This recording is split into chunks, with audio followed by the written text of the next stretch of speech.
फिर चिल्लाएंगे। एक x IB chief, एक आईटी कंपनी के मालिक और एक गौमूत्र के विशेषज्ञ भी हैं।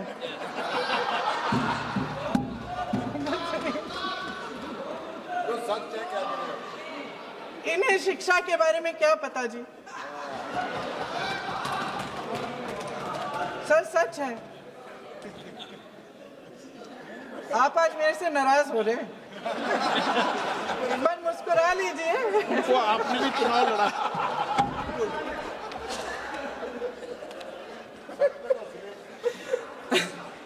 सर, फास्ट ट्रैक कोर्ट्स का रिकॉर्ड पहले से ही बहुत खराब है। वैसे भी कल की सुनवाई में सीबीआई का वकील पेश ही नहीं हुआ।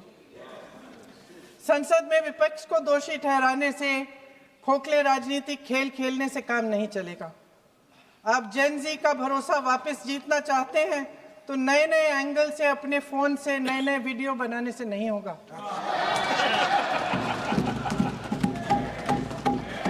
प्रधानमंत्री जी को कैमरे का एंगल नहीं, दिल का एंगल बदलना पड़ेगा।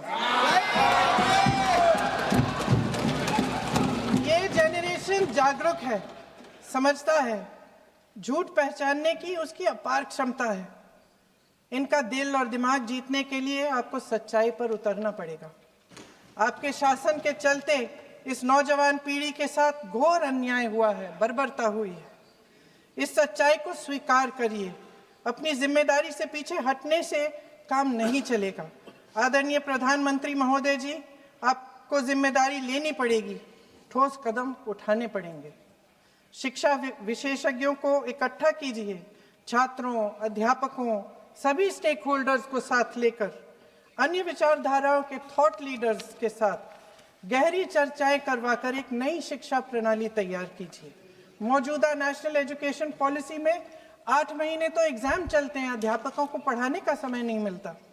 सिर्फ आरएसएस के लोगों से भरने की बजाय सिस्टम को शिक्षित, एजुकेटेड, उन्नत और उदार दृष्टिकोण के लोगों से भी भरिए, जिनकी योग्यता सिर्फ उनकी विचारधारा न हो। रोजगार पैदा करने के सख्त कदम उठाइए, इस पर फोकस करिए।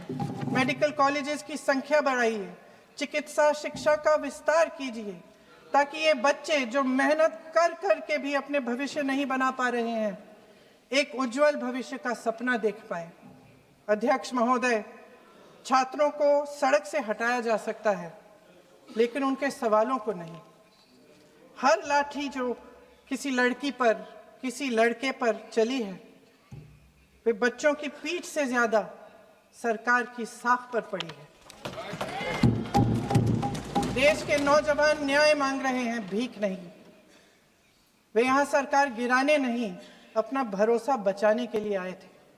अध्यक्ष महोदय, आपके माध्यम से मैं सरकार को कहना चाहती हूँ, अपनी साख बचाइए, अपनी नीयत ठीक करिए, अपनी अकड़ का इलाज कीजिए, अपने वादों पर अमल कीजिए।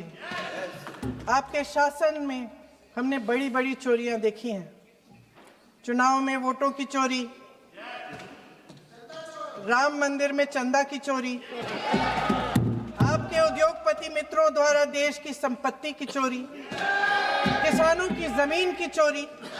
लेकिन सबसे बड़ी चोरी, हाँ ठीक है, सबसे बड़ी चोरी तब हुई। कहिए, बोलिए।